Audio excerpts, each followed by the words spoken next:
think any institution is always challenged to continue on the legacy of their founder, but sometimes what happens is the founder's legacy gets lost, or at least the vision gets lost.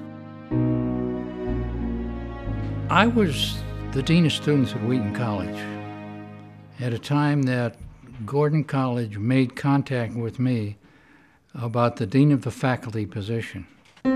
I knew the institution had a lot of issues that had to be dealt with, but I was challenged by the opportunity to take an institution that was almost, 75 or 80 years old at that point, but was still in its infancy. There was a core of faculty that were trying to do serious Christian scholarship and teaching. We're trying to bring secular scholarship and their Christian vision together in the classroom. And I sense we're doing a pretty good job of it, in spite of some rather overwhelming institutional circumstances. There was a very intensively interested group of people who had a vision for the school. And we had started under David Franz a European seminar. We had started a core program that was very mixed together with history and philosophy and art and literature. And it was working very well. And we had a lot of things going. We had Boston for the Arts Center. And everything said this is a viable situation. So I was impressed with the college having a philosophy of education that was pretty clear to at least the core of the faculty. There was something there to work with, in my opinion. How did that understanding of Christian education, which was frankly more developed and more sophisticated than I had seen anyplace, how was that germinated? How did it get started? Well, Adoniram Judson Gordon, in his day, would be called a man of many parts. Gordon was always, throughout his 25 years as pastor, always resisting the establishment. In his professional senior years, he was pastor, preacher, poet, hymn writer, author, mission executive, engaged in the world mission of the church, denominational leader, and beloved of students. He spoke regularly at Yale and Princeton and Brown, of which he was an alumnus and on the board of trustees, and he was by far the most prominent Baptist minister in Boston. You see during this period the industrialization of the cities in the United States, the influx of immigrants that came in, many people from the more agrarian types of settings coming into the city. And so you have this almost culture clash that's taking place in the cities, and it happened in Boston. So you have these haves and have-nots, which parallels our times as well. And Gordon stood right in the center of it. He established missions to these different ethnic groups, the North End, African American churches. He was right in the middle of it. One of the critiques of evangelicals is that those in the 19th century weren't involved in the social experiences and troubles and trials of the time. He was definitely involved in it. It's December of 1869, he moves from Jamaica Plain, the Baptist church there, to become the settled pastor there at the Clarendon Street Baptist Church. He served there from 1869 to 1895, when he died at age 59, rather quickly and sadly for all who knew him. He was an unusual person, a person that many of us wish somehow we could have known. He was a rebel in terms of education. The establishment of the Boston Missionary Training Institute that was outside of the expected confines of education of the day.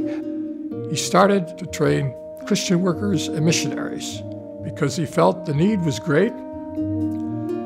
and the colleges and seminaries were graduating too few. It was to help train men and women in the practical skills of ministry to go over to the Congo and reach people for the gospel.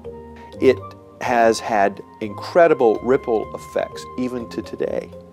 That discussion with Guinness and that meeting with Deming pulled together a strategy to train people for the gospel. And when they did that, it set in motion what we have today. It was a modest beginning, but one founded on fidelity to Christ and the Christian faith, the authority of Scripture, and the call to discipleship. Basically, the school was a 2-year training program, and it was very informal. People could come for a year, 2 years. They recommended 2 years, or leave when the first year was over. Folks often became pastors' assistants, missionary assistants. Some even went on to become pastors. Not only were they working as pastors and missionaries, but also even assistants in social types of works and ministry in the cities.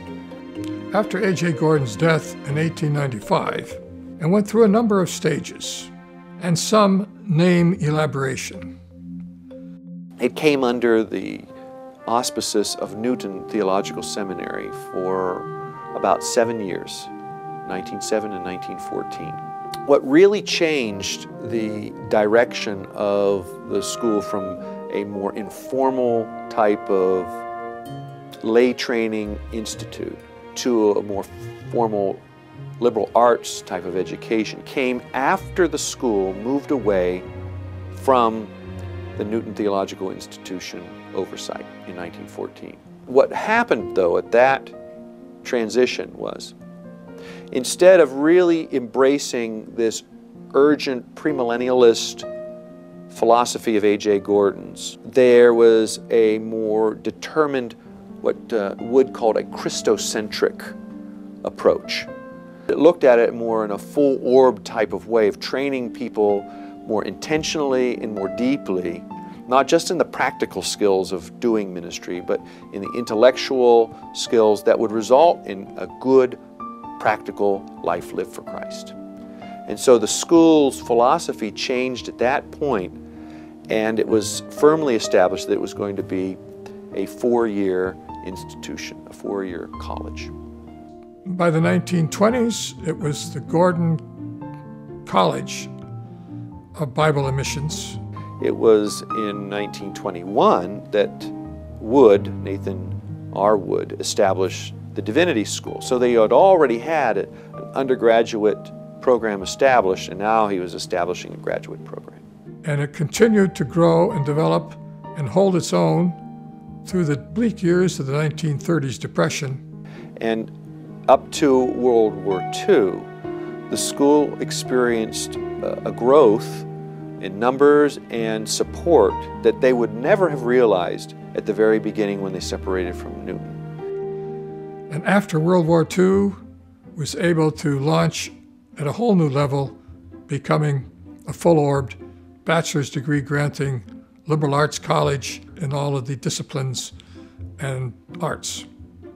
From the 1950s through the 1960s, it had moved out to Princemere campus in Wenham, and by the end of the 1960s, under new leadership, was ready for a new period of rapid change and development.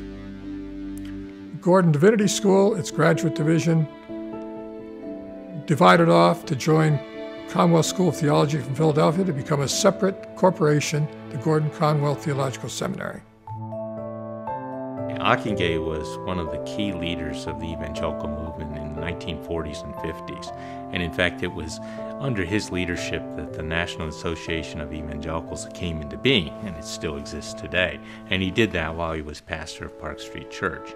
So he had a reputation and came to Gordon College in the late 60s with that reputation intact. And he had already been president of Fuller Theological Seminary, pastor of Park Street Church for 33 years, I believe, and then came to Gordon in the late 60s, providing the stability that we needed at the time. And Dick Gross was his right-hand person because Dick was the dean of the faculty. Ockengay was also the one who had a great deal to do with engineering the merger between Gordon Divinity School and Conwell School of Theology from Temple University. He was the president of two schools, the seminary and the college. And everybody knew that his heart was with the seminary. And that was very understandable. And quite honestly, there were times when we had to kind of dance around that conflict. But Harold was a man of great stature. And if anyone could handle that conflict, he was one that could. So he was a monumental figure in terms of the bigger picture in higher education and in the evangelical world at the time.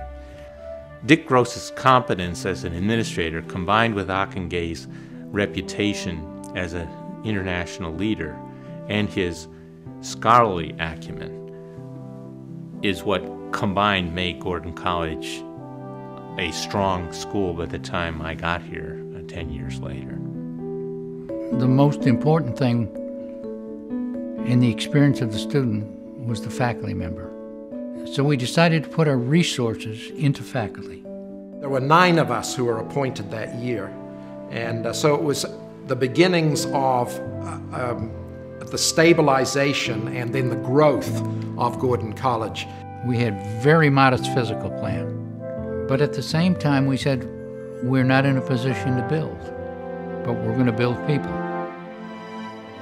There was an exceedingly strong sense of community in the college. Our backs were against the wall. We had to band together. We had to support one another. We had to abandon some of our personal ambition and professional goals for the sake of the institution and its development. And people were willing to do that. There were different points throughout the life of the school, under various presidents, where the school could have gone in a different direction, and yet the trustees remained faithful. But there's a second group, and that was the faculty. There's one thing about Gordon College that is so unique, and that is that the adversarial relationship that often exists between the Board of Trustees and the faculty, with the president in the middle, does not exist here. What brought the school back was that professors, particularly who had been here before, understood the closeness of the students to the professors and the intimacy of the classroom and the chemistry that was there with everybody in the classroom. And we wanted that back. It was a thing we had to work very hard for. And I think we've got it. By the 1970s and 80s, Gordon College was an independent institution with its own independent campus and set the stage for developments, including a merger with Barrington, which brought it into the 1990s, setting the stage for the 21st century institution as we know it today. What was very obvious when I became president was that we had, as Dick Gross said many times, we focused on building the quality of the faculty.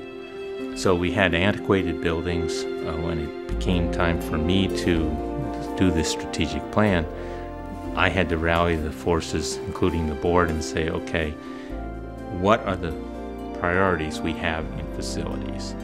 It's obvious by what's happened since then that the priority list was quite long.